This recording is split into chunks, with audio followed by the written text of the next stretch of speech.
भक्त पुंडलिक यांच्याबद्दल आपणास माहीतच आहे, परंतु त्यांची सुरुवातीची जी अवस्था होती, जसं की त्यांनी पत्नीच्या सांगण्यावरून स्वतःच्या आईवडिलांचा छळ केला.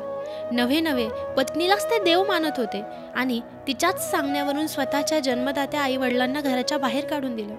परंतु जेव्हा त्यांची पत्नी त्यांना म्हणाली की माझ्या लेकरांचा सांभाळ करण्यासाठी तुमच्या आईवडिलांना परत घेऊन या, आणि हेच पत्नीच्या सांगण्यावरून जेव्हा ते बाहेर पडले आईवडिलांचा शोध घेण्यासाठी, परंतु जेव्हा ते जात होते तेव्हा एका ऋषीच्या आश्रमामध्ये त्यांना सुंदर स्त्रिया बाहेर पडताना दिसल्या आणि त्यांनी विचारलं की तुम्ही एका ऋषीच्या आश्रमामध्ये काय करत आहात. तेव्हा त्यांनी उत्तर दिलं, मी गंगा आणि मी यमुना. आमच्यामध्ये लोक पाप धुण्यासाठी येतात, परंतु आम्ही स्वतः मलिन होतो.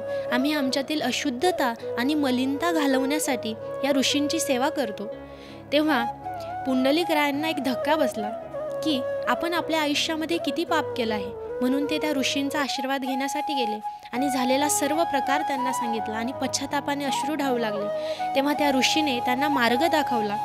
जेव्हा ते त्यांच्या आईवडिलांना भेटले तेव्हा त्यांनी मागचं सर्व विसरून निस्वार्थपणे आणि निष्ठेने स्वतःच्या आईवडिलांची सेवा केली आणि ही सेवा पाहून भगवान श्रीकृष्ण त्यांना प्रसन्न झाले.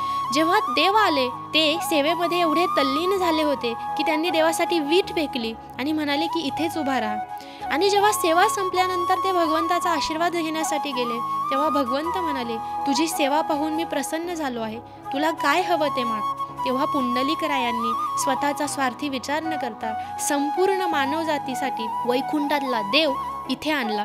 ते देवाला म्हटले की तू आता इथेच उभा राहणार आहेस, आमच्यासाठी सर्व वारकऱ्यांसाठी तू 28 युगे इथे उभा राहणार आहे. आणि 28 युगापासून आजही भगवान श्रीकृष्ण म्हणजेच पांडुरंग परमात्मा विटेवर उभा आहे.